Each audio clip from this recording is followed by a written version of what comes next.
She thought she could hide among 60,000 people.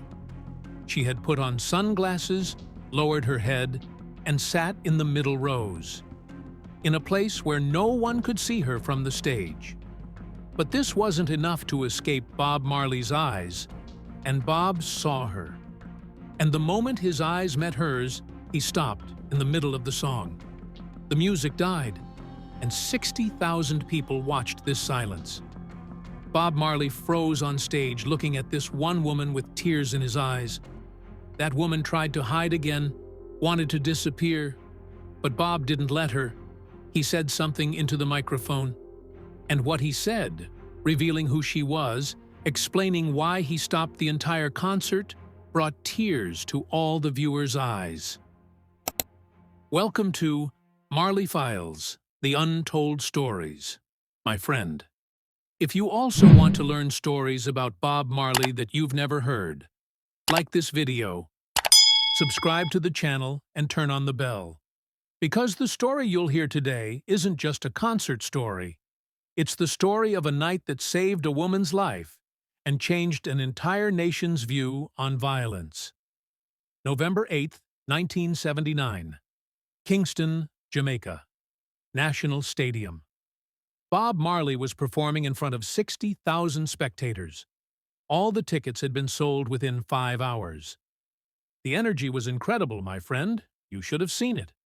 Thousands of voices were singing together, bodies moving in one rhythm. Such collective joy that only music can create. Bob was singing "No Woman, No Cry," one of his favorite songs. The spectators were swaying, holding lighters in their hands, singing every word. Bob was in his element, in a space where performer and audience become one unified force. And then he saw her. Row 23, Section C, Seat 17. A woman, approximately in her 20s. Despite it being evening, she was wearing large sunglasses. Her head was slightly lowered, as if she was hiding. She wasn't singing, wasn't moving, just sitting completely motionless. Bob's voice trembled for a second. A very small hesitation. Most people wouldn't notice, but his guitarist, Junior Marvin, noticed. He looked at Bob with concern. Bob had never made a mistake in the middle of a song. Never. Bob continued singing, but his eyes kept returning to that woman. There was something about her, something that tightened his chest. Then, when those around her stood up and swayed, a beam of light from the stage hit her face at a right angle. The sunglasses slipped a little, and Bob saw it. A bruise. Dark purple bruise. It covered the left side of her face from her eye to her chin. Bob's voice stopped completely, in the middle of a word. The band was confused, kept playing several more times, then understood that Bob had stopped singing. One by one, the instruments went silent. 60,000 people went from joy to confused silence in 10 seconds. Bob was standing there, guitar hanging on his shoulder, looking at that woman in row 23. His face had changed from joy to something completely different. Pain, recognition, rage. The woman understood that people were looking in her direction, trying to understand what Bob was looking at. She tried to shrink in her seat, wanted to become invisible. But Bob didn't look away. He went to the front edge of the stage, couldn't take his eyes off her. The stadium had become so quiet that you could hear people breathing. Bob raised his hand and pointed directly at her. "You!" His voice came through the microphone, not loud, but clear enough to reach every corner of the stadium. "Sister with sunglasses, row 23. The woman froze in place. 60,000 heads turned in her direction. The woman moved her head slightly, as if silently begging, "Please don't do this." But Bob's voice was now soft, not aggressive. "My sister, I want to ask something from you. Can you take off those glasses?" The woman didn't move. "Please," said Bob, And there was such compassion in his voice that people's hearts ached even before understanding the reason. Slowly, reluctantly, the woman reached up and took off the sunglasses. And there it was, visible even from the stage. A large bruise covered half her face. Her eye was almost completely swollen. The marks on her face weren't from one hit. This was sustained violence. This was brutality. A collective gasp spread through the stadium. Those around her quickly moved toward her to check if she was okay, to offer help. Bob's hands were trembling. He gripped the microphone stand to steady himself. "What's your name, sister?"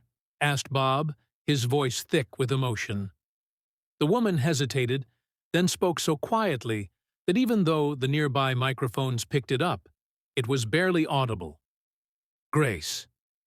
"Grace," Bob repeated. "Grace, what a beautiful name. Do you know what Grace means?" Grace shook her head, tears now flowing down her bruised face. "It means unearned kindness," said Bob. "It means love you didn't ask for, but received. It means mercy." Bob stopped to collect himself.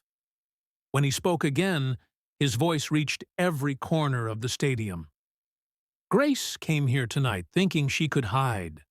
She put on those glasses thinking no one would see.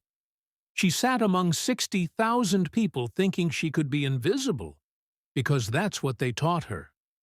Hide, disappear, be invisible." The stadium was completely silent. People were beginning to understand what they were witnessing. "But I want you to know this, Grace," Bob continued, his voice breaking.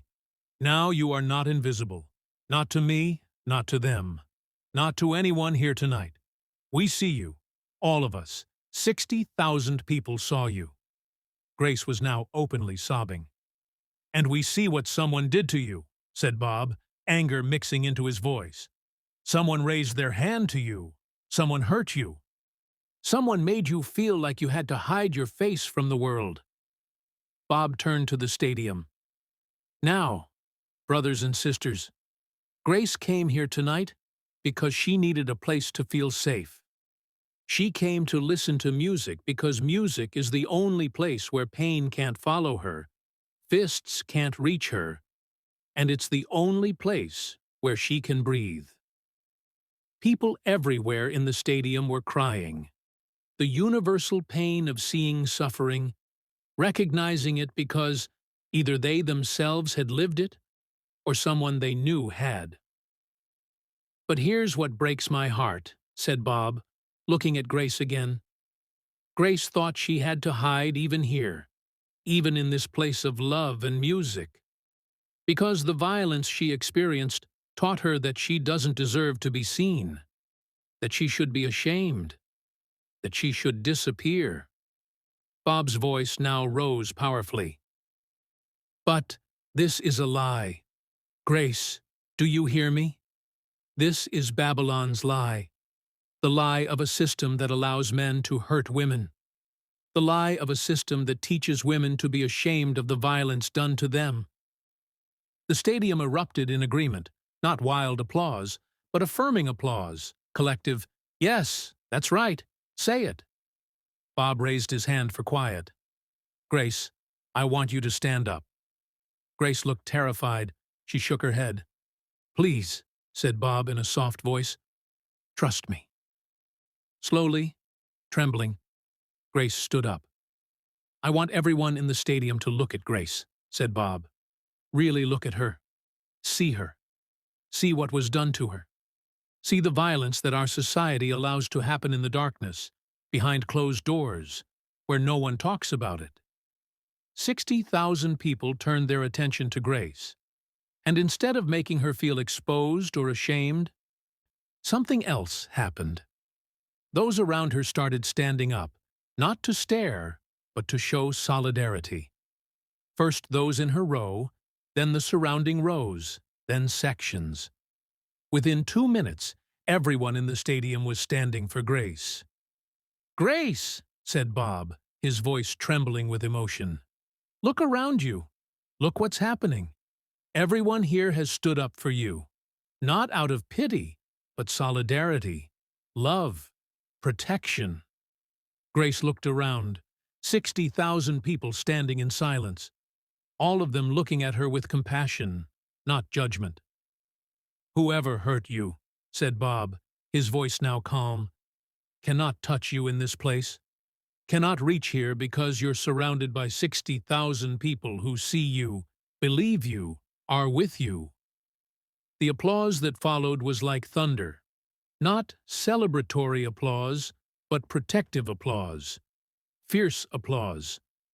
The kind of applause that says, "We are with you."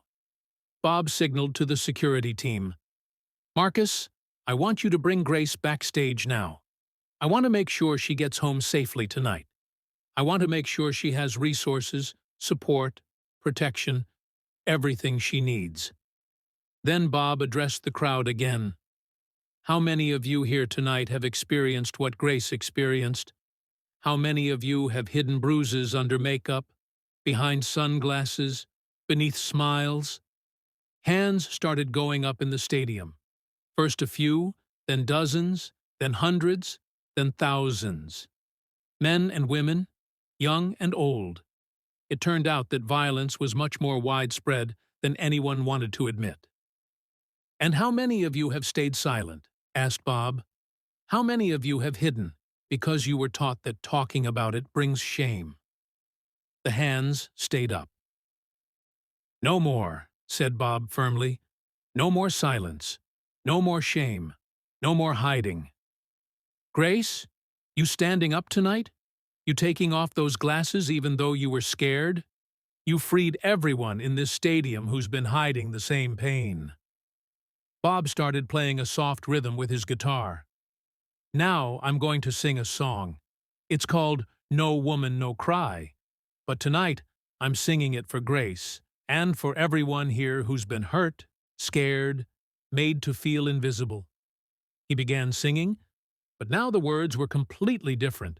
The words were taking on new meaning. "No woman, no cry. Don't cry, woman. You are not alone." When Bob reached the chorus, 60,000 people were singing with him. But they weren't just singing to Bob. They were singing to Grace, to each other, to everyone who needed to hear that they weren't alone. Grace was escorted backstage by Marcus, Bob's head of security. She was still crying, but now differently. Not from pain or shame, but from freedom, from being seen, from being believed. After the concert, Bob spent almost an hour with Grace. He wanted to know her story, to understand what brought her to that seat, what she needed. Grace explained that she had left her abusive partner 3 days ago. She was staying with a friend, thinking about what to do. She had bought a ticket to Bob's concert with money she had hidden from her partner for months. Money she had saved specifically for the moment she found the courage to leave. "I came tonight because I needed to remember what freedom feels like," Grace said quietly. "I needed to be somewhere that wasn't his apartment, his control, his fists. I just wanted to disappear into the crowd and feel music instead of pain." Bob listened with tears in his eyes. "Grace, you are the bravest person I know. You left. Most people don't. Most people stay because leaving seems impossible. But you did it." "I'm scared," Grace admitted. "What if he finds me?